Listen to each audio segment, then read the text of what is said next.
سنایا نا، جس نے مجھے سنایا تو بس میں آنکھوں سے ضبط نہیں کر پا رہا تھا. حضرت مولانا طارق جمیل صاحب کا واقعہ ہے. ایک شخص آیا مجھ سے ملنے کے لیے، خواجہ سرا ہے. میں تو پہلی دفعہ زندگی میں کوئی خواجہ سرا مجھ سے ملا. میں سمجھا کہ پراپر آدمی ہے، اتنی بڑی اس کی داڑھی اور رنگ ماشاءاللہ بڑی مردانہ وجہ. لیکن جب بات چیت کا انداز ہوتا ہے تھوڑا سا، وہ ایٹیٹیوڈ سے اندازہ ہو گیا کہ یہ مکمل مرد نہیں ہے. تو اس نے مجھے خود بتا دیا میں خواجہ سرا ہوں.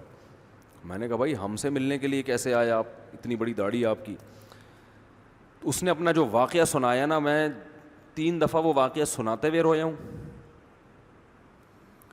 اور جب وہ سنا رہا تھا اس وقت میرے آنکھوں سے آنسو نکل رہے تھے. اس نے یہ ابھی بھی میرا بیان سنتا ہے وہ. اس نے واقعہ سنایا کہ میں جب پیدا ہوا تھا نا تو میں خواجہ سرا تھا. گھر میں ایسا بچہ پیدا ہو جائے والدین کی طرف سے عزت نہیں ملتی.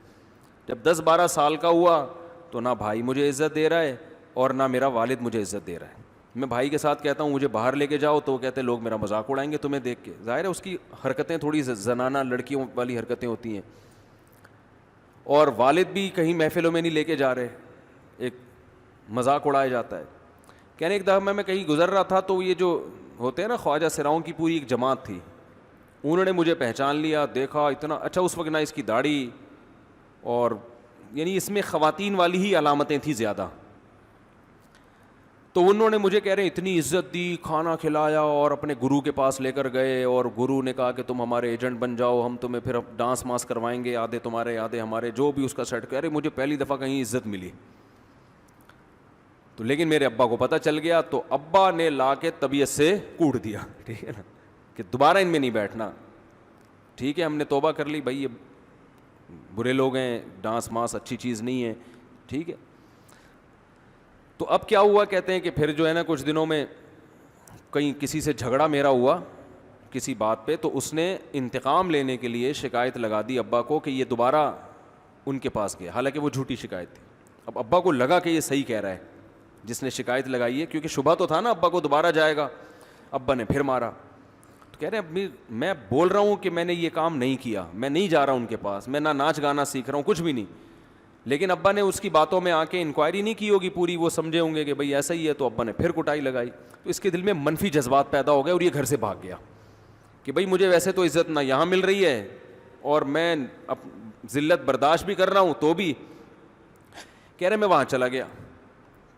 تو جب میں وہاں گیا ہوں نا خواجہ سراؤں کے ہاں، تو وہی گرو اور ڈانس، اور پھر اس نے مشہور کچھ ایکٹروں کے نام بتائے جن کے ساتھ ہم ڈانس کرتے تھے.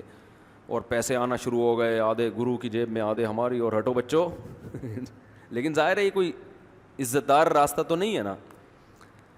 کہہ رہے ہیں کہیں سے تبلیغی جماعت میں حضرت مولانا طارق جمیل صاحب آ گئے. انہوں نے اجازت مانگی، ہمارے گرو کو پیغام بھیجا بھائی مجھے ایک دفعہ یہاں آ کے دعوت دینے دو. اس نے اجازت دے دی، آ جاؤ بھائی.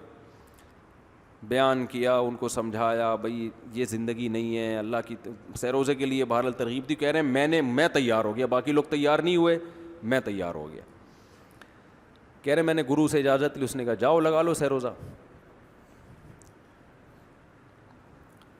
تو کہتا ہے کہ جب میں حضرت کے گھر پہ گیا ہوں نا تو حضرت پہلے سے دروازہ کھول کے ایسے انہوں نے دونوں بازو پھیلائے ہوئے تھے استقبال کے لیے، پہلے سے کھڑے ہوئے تھے علماء کے ساتھ. کہتے اتنے مشہور آدمی، اتنی بڑی سیلیبریٹی، اور اتنے بڑے بڑے علماء، ان کی پگڑیاں، ان کے اتنا خوبصورت لباس، جو خود عزت دار لوگ ہیں. کہہ رہے ایسے جو ہے نا میرے استقبال کے لیے دونوں بازو پھیلا کر کھڑے ہوئے ہیں، اور ایسے مجھے بیٹا بنا کے نا اپنے سینے سے لگایا کہ تو میرا بیٹا ہے. کہہ رہے خدا کی قسم مجھے زندگی میں پہلی مرتبہ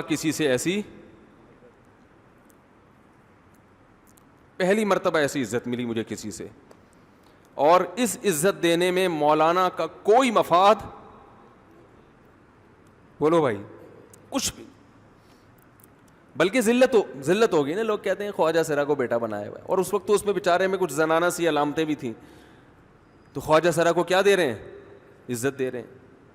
کیا کسی تاجر پہ محنت کرو تو تھوڑا چندہ دے دے گا مدرسے کو، ایسا ہی ہے نا. اور کسی افسر پہ محنت کرو تو تعلقات کیا ہو جائیں گے. جب وہ دین پر آئے گا تو اس سے کیا فائدہ.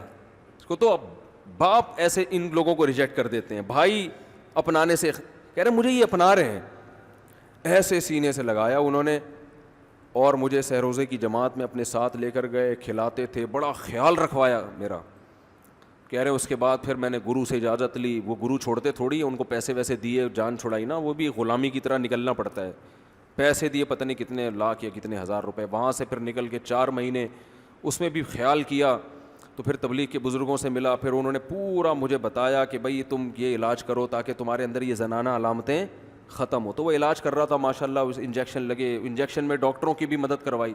یہ ایسی این جی او ہے میرے بھائی جس کو کوئی بھی این جی او نہیں کہتا, نہ ان کے کوئی اشتہار آ رہے ہیں. کتنے لاکھوں لوگوں کو اس طرح سے یہ لے کر بھی آئے اور ان کے مسائل بھی حل کیے, مگر نہ کوئی ویڈیو بن رہی ہے, نہ کوئی اشتہار آ رہا ہے. یہ تو اس نے خود مجھے بتا دیا نا, اور اس نے کہا ایسے سینکڑوں لوگوں کے ساتھ ہوا ہے.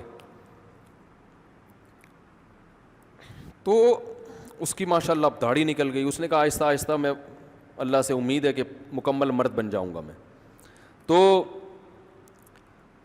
یہ ہے وہ دعوت جس میں آپ کا کوئی مفاد, بولو